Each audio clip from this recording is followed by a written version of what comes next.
शिरडी के साईं बाबा, एक ऐसा नाम जो सुनते ही मन में श्रद्धा और चमत्कार की भावना आ जाती है ना? वो एक ऐसे संत थे जिनकी बातें, जिनकी शिक्षाएं आज भी लाखों लोगों को रास्ता दिखाती हैं। तो चलिए, आज उनके जीवन और उनके गहरे आध्यात्मिक दर्शन को थोड़ा और करीब से समझने की कोशिश करते हैं।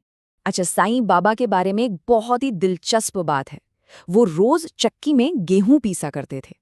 अब सुनने में तो ये एक बहुत ही साधारण सा काम लगता है ना? लेकिन जैसा ये कोट बताता है, वो सिर्फ गेहूं नहीं पीस रहे थे। असल में तो वो अपने भक्तों के पाप, उनकी मानसिक और शारीरिक परेशानियां, उनके दुखों को पीस रहे थे।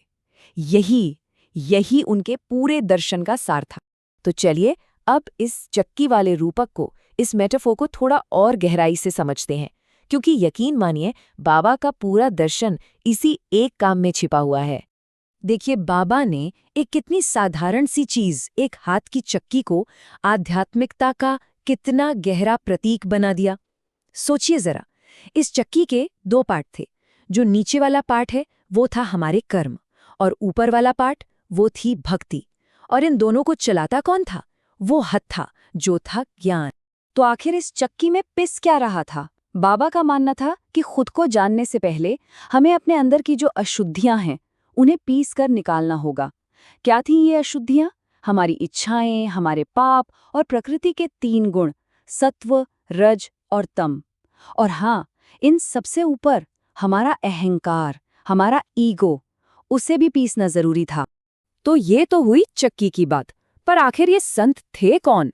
चलिए, अब शिरडी के उस रहस्यमयी संत के बारे में थोड़ा और जानते हैं, जो बस एक दिन एक युवा लड़के के रूप में अचानक शिरडी में प्रकट हो गए थे।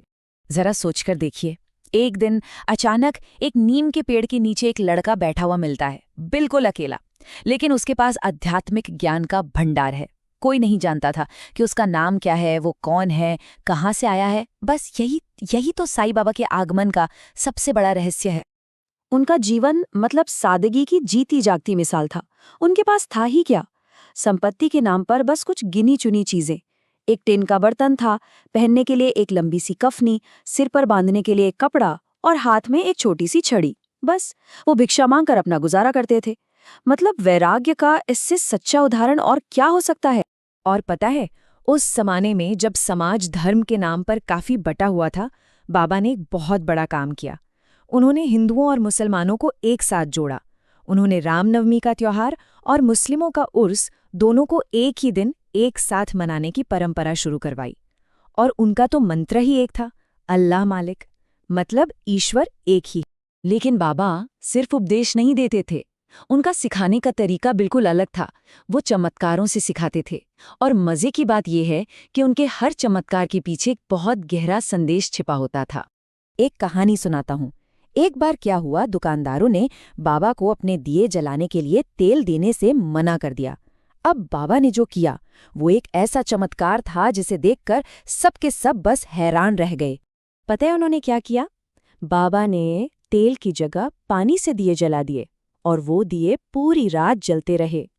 लेकिन देखिए, ये सिर्फ अपनी शक्ति का प्रदर्शन नहीं था, ये तो सच्चाई का एक पाठ था। उन्होंने उन दुकानदारों को माफ कर दिया और बस इतना कहा कि भविष्य में हमेशा सच बोलना। अच्छा, अब एक और किस्सा सुनिए। एक भक्त था, उसने एक भूखे कुत्ते को रोटी का एक टुकड़ा दिया। एक बहुत ही मामूली सी बात लगती है ना? लेकिन इसी छोटी सी घटना के जरिए बाबा ने अपनी शायद सबसे बड़ी शिक्षा दी।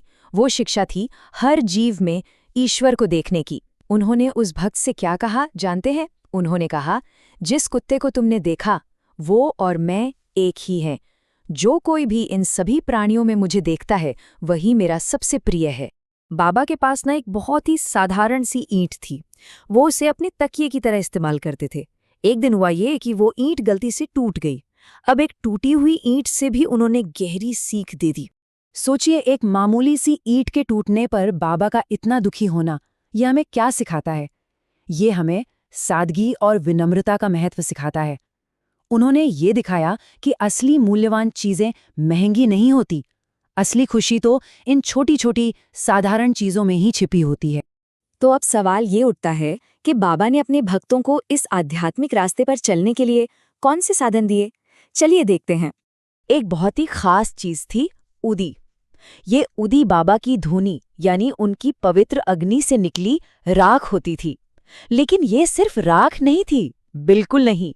ये तो बाबा के आशीर्वाद का एक साक्षात रूप थी और माना जाता था कि इस राख में बीमारियों और परेशानियों को दूर करने की शक्ति है। ठीक इसी तरह दक्षिणा देने की जो प्रथा थी वो भी सिर्फ पैसे का दान नहीं था। नहीं, ये एक आध्यात्मिक प्रैक्टिस थी। इसके पीछे 3 बड़े मकसद थे। पहला, धन से अपने लगाव को कम करना। दूसरा, अपने अंदर के जो दुश्मन हैं, काम, क्रोध, लोभ, उनका त्याग करना। और तीसरा, इस पूरी प्रक्रिया से अपने मन को शुद्ध करना। और अब हम आते हैं बाबा की उस विरासत पर, उस शिक्षा पर जो उनके भौतिक रूप से भी परे थी, जो उनके शरीर छोड़ने के बाद और भी ज्यादा स्पष्ट हुई। साल था 1918 जब बाबा ने महासमाधि ली। लेकिन वो अंत नहीं था, वो तो असल में एक नए अध्याय की शुरुआत थी। इस घटना ने उनके सच्चे, उनके शाश्वत स्वरूप को दुनिया के सामने लाकर रख दिया। हुआ ये कि उनके जाने के बाद भी लोगों को उनकी मौजूदगी का एहसास होता रहा। किसी को सपनों में, किसी को दर्शनों में, तो किसी को मुश्किल समय में मदद के रूप में। और यही बात तो ये साबित करती है कि बाबा सिर्फ एक शरीर तक सीमित नहीं थे, वो तो एक शाश्वत चेतना है। और ये सब हमें उस एक आखिरी और सबसे गहरे सवाल पर ले आता है जो बाबा के दर्शन का निचोड़ है। आखिर वो स्व क्या है जिसके बारे में साईं बाबा बात करते थे? वो चेतना क्या है जो हमेशा जीवित रहती है? और इस सवाल का जवाब खुद बाबा के ही शब्दों में छिपा है। वो कहते थे, आपके नाम और रूप को अगर हटा दें तो आपके अंदर और हर जीव के अंदर जो होने का एहसास है, जो अस्तित्व की चेतना है, वही मैं हूं। यही वो यूनिवर्सल चेतना है जो हम सबको एक दूसरे से जोड़ती है। एक ऐसी शक्ति, एक ऐसी मौजूदगी जिसे हम सब अपने अंदर महसूस कर सकते हैं।